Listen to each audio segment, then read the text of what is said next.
Hey guys, Victor, Gimme Breakman, Gimme Flakeman, the king of the morons. Good to see you, a long time no see. I'm gonna tell you what, I'll tell you in the first minute everything you know about this video, then you can click off if you want. But be sure to give me a like just for being efficient and saying thanks for saving minutes out of my life. Okay, Ken Cannon apologized. That's a big point of this video. I forgive him. Apologies are important. I'm going to talk about that a little bit later in the video.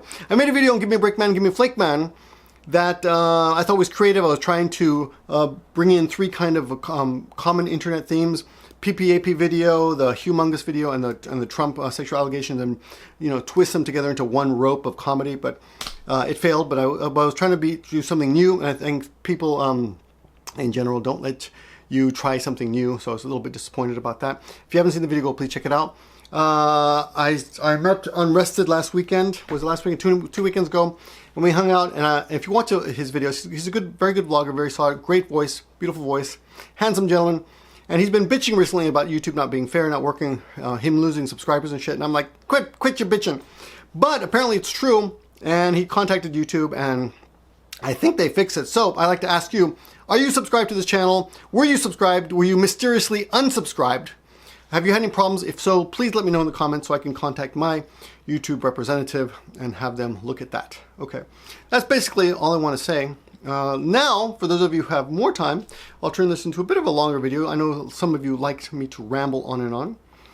First of all, a little bit about the surroundings. I'm in the middle room, which may eventually become the room that I use to blog in, because my man cave. Eventually, I'm going to give him to my son. He's going to take it from me eventually. So maybe I'll start using this room a little bit more. Oh, over here is a wall hanging from Peru. A lot of you know that I was actually born in Peru, and I go and visit there every I don't know, few years or so. I consider myself completely American, though, raised on American culture. I don't know anything about Peru except for some of the old stuff, like Inca. Those are Incas, They have llamas, things like that. By the way, pronounce it in Spanish as llama. You gringos call it llama, but whatever. Anyway, I didn't really grow up on any other modern Peruvian culture. I don't know anything about that country, except it's a beautiful country, and it's also extremely full of crime-ridden. So if you go to Peru, be prepared to have something stolen, unless you really keep your eyes on your stuff. Now, that's not really what we're going to talk about today, though. Ken Cannon, some of you know, he is the owner and operator of a site called Japanese Through Anime, I believe. And he's sold a bunch of Japanese courses, and he did very well for himself. And he was a friend of mine, and he's actually been to this house. We actually sat at this table right here at this table. We sat right here, and we talked about business, and we had a great time. He's a really nice guy. My wife likes him, which is rare. She hates everybody. No, actually, she hates people until she meets them, and then she kind of likes him. Yeah, he was all right. Anyway, and we were friends. And I considered him a friend. And about 3 years ago, he mysteriously disappeared. Like he just stopped making videos. And apparently, a lot of people had paid money for his latest course, was something called a platinum course, which is a little bit more expensive than his other stuff. And he didn't deliver. He dropped the ball. And it was a big mystery. He basically stopped communicating with everybody. Like I said, he's been in Japan. He has friends around here, and I contacted some of his Japanese friends to find out if they knew anything. Nobody knew anything. Some of them were able to contact him, and they assured me that he said he would contact me, but he never did. Long story short, it was like, well, what happened? It was a big mystery.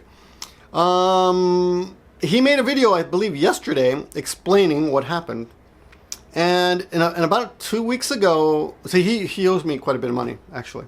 2 weeks ago, he sent me mysteriously out of the blue, after years of nothing, he sent me a payment. And I hope you don't mind me saying this, Ken, but then he said, he apologized, and he said he was going to pay me back the amount of money he owed me. And for me, that's a big apology, and that's a big step forward. And I'm the kind of person, I will hold a grudge until you apologize. But as soon as you apologize, if I feel that apology is sincere, and I'm a very positive person. I like to think the best out of, that human beings are good at heart. And I would like to believe his apology. Some of you might think Victor, you're a sucker to believe that. But no, he has made efforts, clear efforts to try to, mend fences with me. And as a result, I took down the video. I made a video about him just saying, look, I can't recommend the site anymore because I don't know what happened. He's gone. And people were emailing me left and right, like, what happened? What happened? What happened? They thought I would know, but I didn't know. But he explained it on his channel, and he basically went through some depression. He went through some financial hardships, and I've chosen to take his video at face value. And if he continues, putting out his material, and I guess fulfilling his promises, because people paid for stuff, and he dropped the ball. But now he seems to be back. So I'm going to be one of those people who say, hey, let's good, best of luck. I'm glad you're going to try to fix things up, and I'm glad you're back.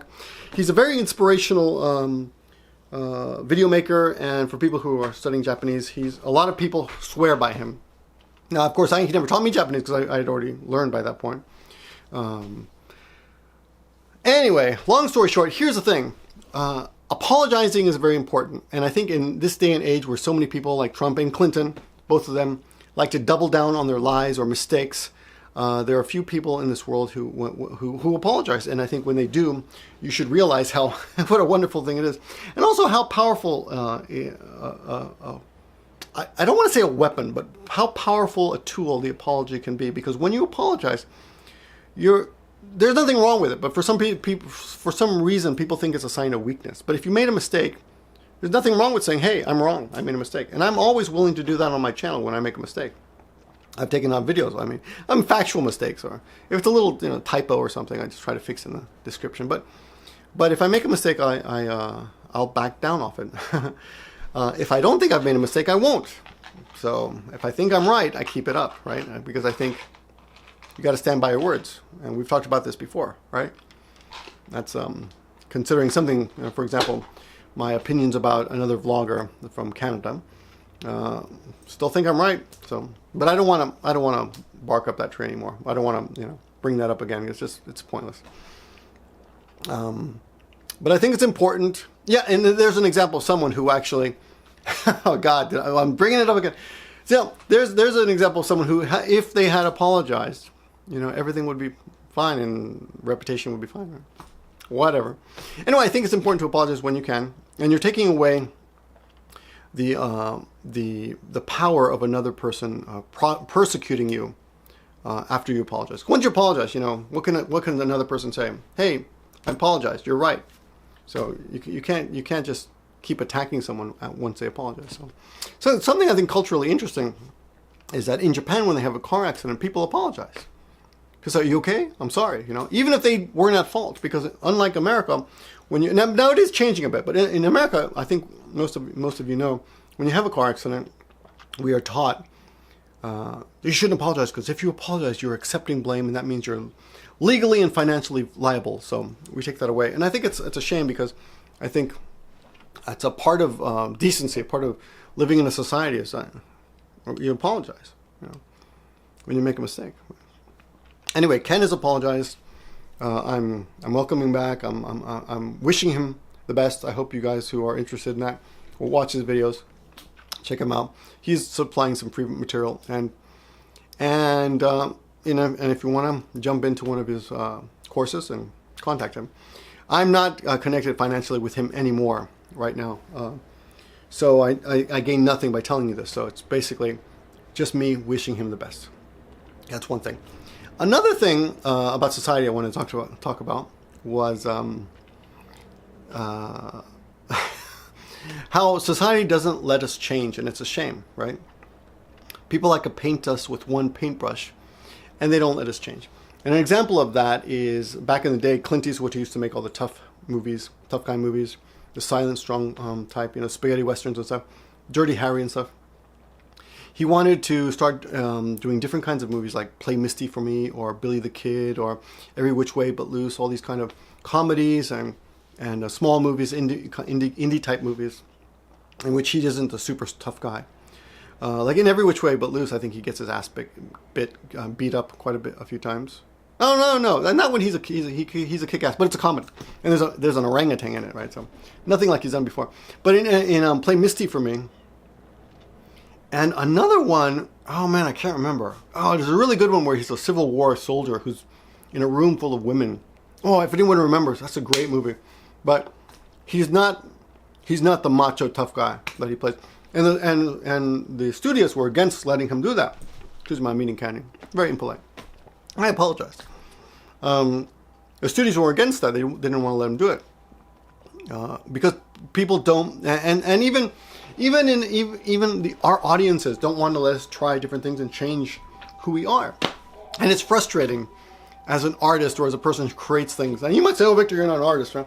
Well, no. Well, yes, and no, I am. We're all artists. You're an artist. Anyone who does something, who creates something, you're an artist. Even if it's just like cleaning your house. I mean, there's you might not have much creativity there, but a chance for it. But there's a chance to be an artist every day.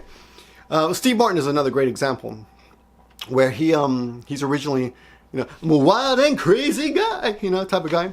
And then once he stopped that, he started doing other stuff. He's an amazing banjo player. I think he's won a Grammy for a banjo album. He's an art collector. He's a writer. But people, even now they bug him to do the stand-up, and it's frustrating for him. I've seen that he's frustrated by that.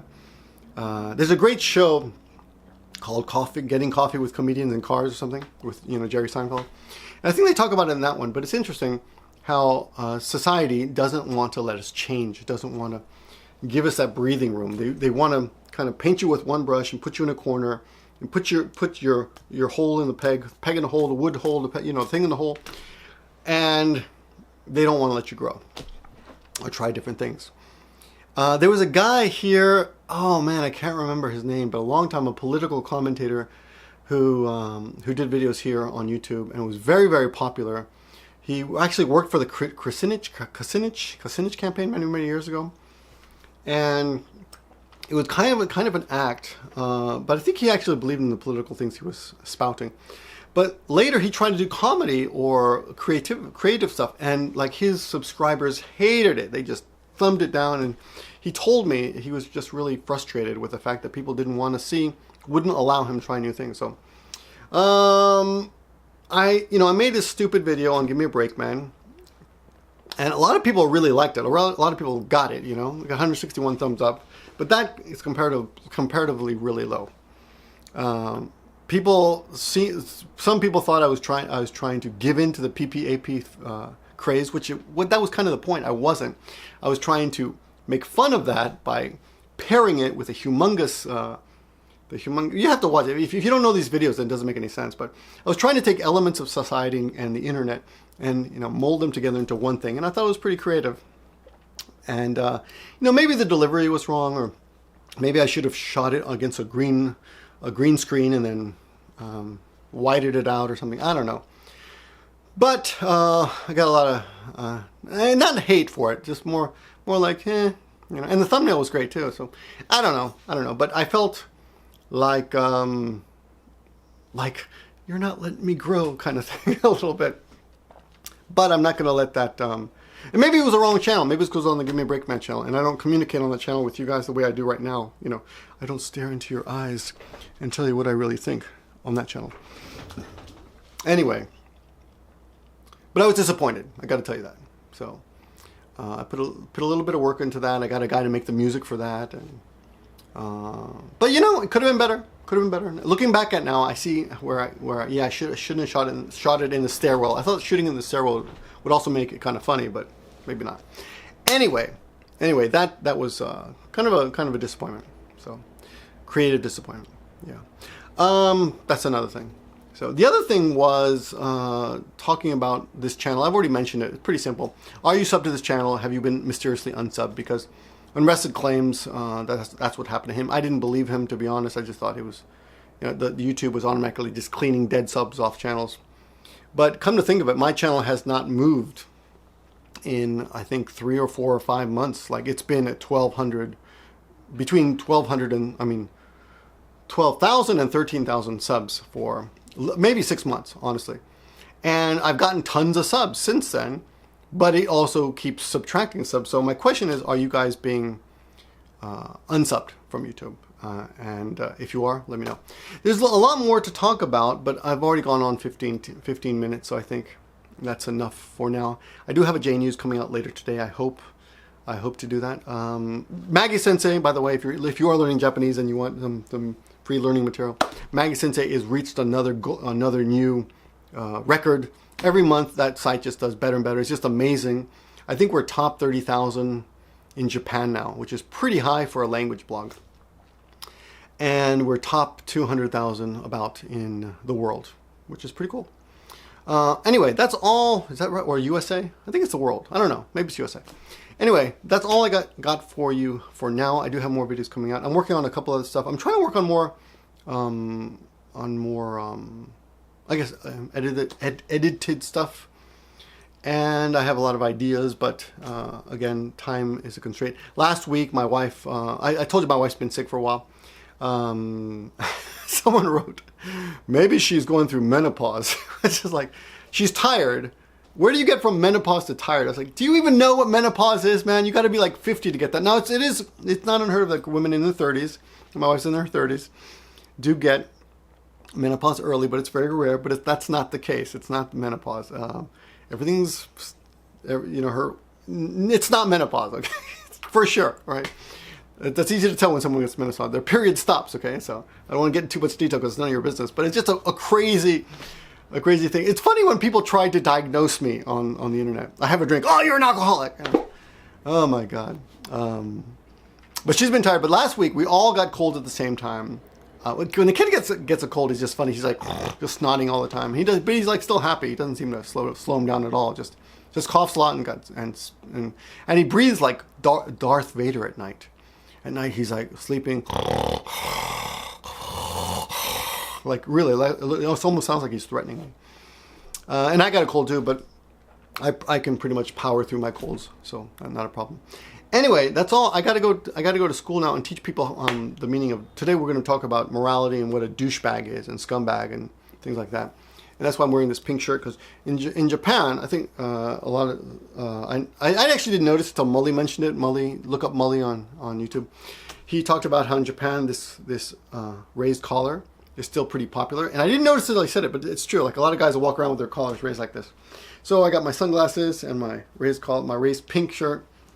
I should wear like some kind of tennis. What is that fuzzy tennis sweatband or something? Be a real douchebag. We're going to talk about that today a little bit.